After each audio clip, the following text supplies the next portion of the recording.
रसिकांनो, दोस्तानो, नमस्ते. आपल्या सर्वांना शुभ दिवस. दोस्तानो, 2 क्षण सुखाचा असतात तर 2 क्षण हे दुःखाचं असतात. हे आयुष्य असं चालत असतं. माणसं भेटत असतात रस्त्यामध्ये.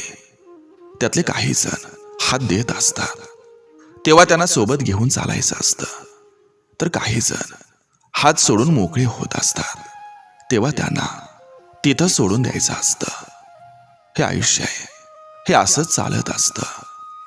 घडलं नाही मनासारखं म्हणून कधी रडत बसायचं नसतं. दुसऱ्याचं सुख बघून कधी जळतही नाही बसायचं. दोस्तानो, प्रत्येकाचा एक दिवस ठेवलाय देवानं. त्या दिवसाची वाट पाहत आनंदानं जगायचं असतं. हे आयुष्य आहे, असंच चालायचं असतं. नक्की विचार करा.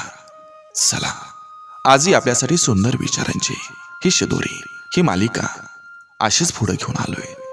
चला, करूया सुरुवात सुंदर विचारांना, सुंदर सुविचारांना.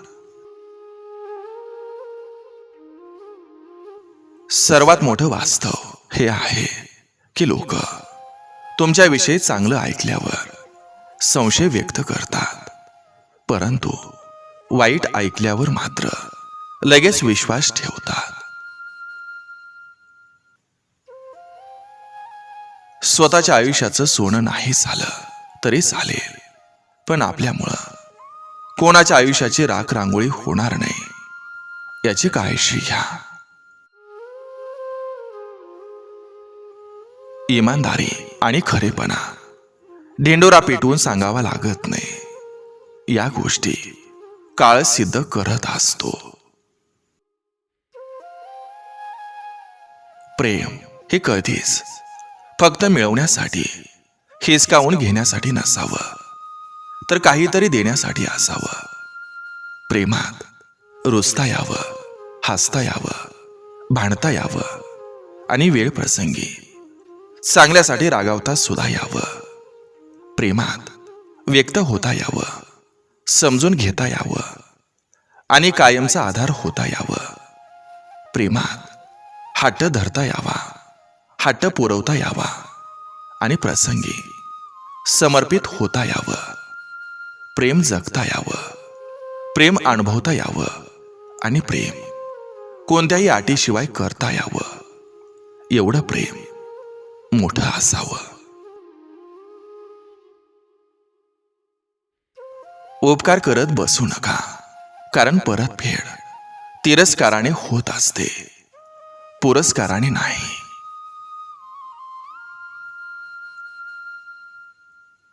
आपण ज्यांच्यासोबत इमानदार राहतो, नेमके तेच आपल्यासोबत बेईमानी करत राहतात. विश्वास म्हणजे ती फांदे एकदा सुकली की पुन्हा हिरवी होऊ शकत नाही. डॉक्टरला आणि देवाला कधीच नाराज करू नका, कारण देव नाराज झाला तर तुम्हाला डॉक्टरकडे जावं लागेल, आणि डॉक्टर नाराज असेल तर तुम्हाला देवाकडे जावं लागेल.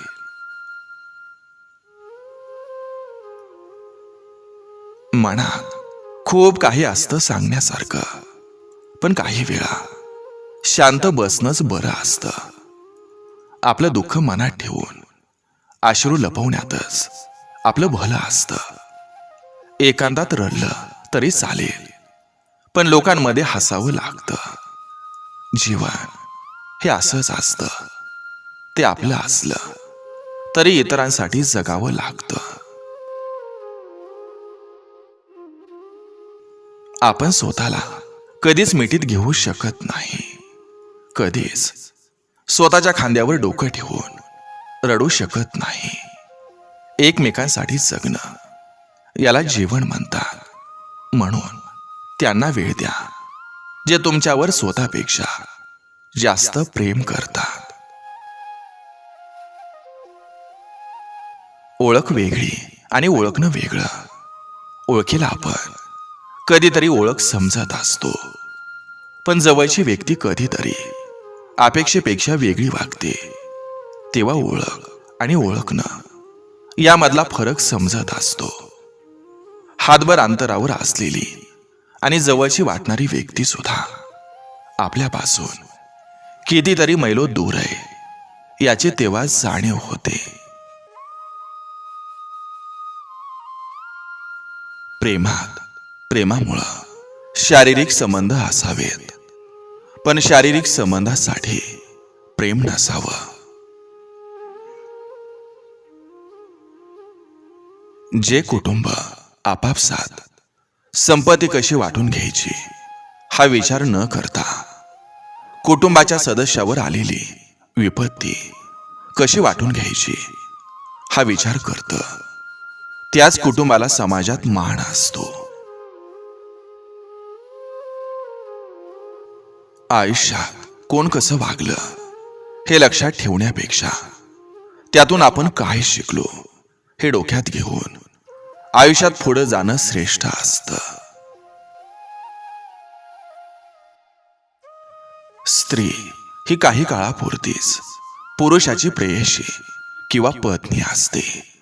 नंतर ती आई म्हणूनच वावरत असते, कारण मातृत्व हा प्रत्येक स्त्रीचा नैसर्गिक आणि मूलभूत स्वभाव आहे आणि तो आयुष्यभर ती जीवापाड जपत असते.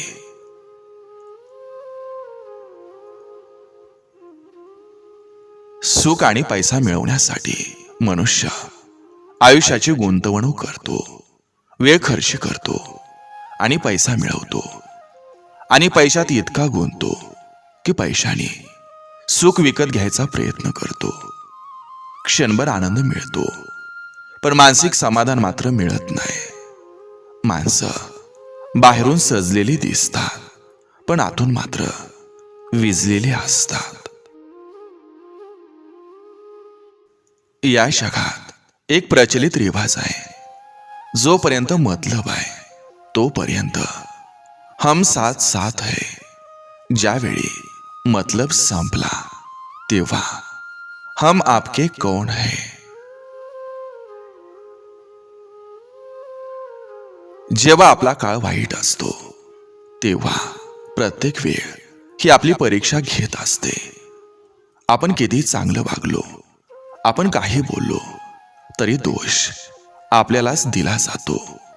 अशा वेळी कोण काय बोलतो, कोण काय करतो याकडे कधीच लक्ष देऊ नका. शांत राहा, संयमी राहा. वेळ नक्की बदलत असते.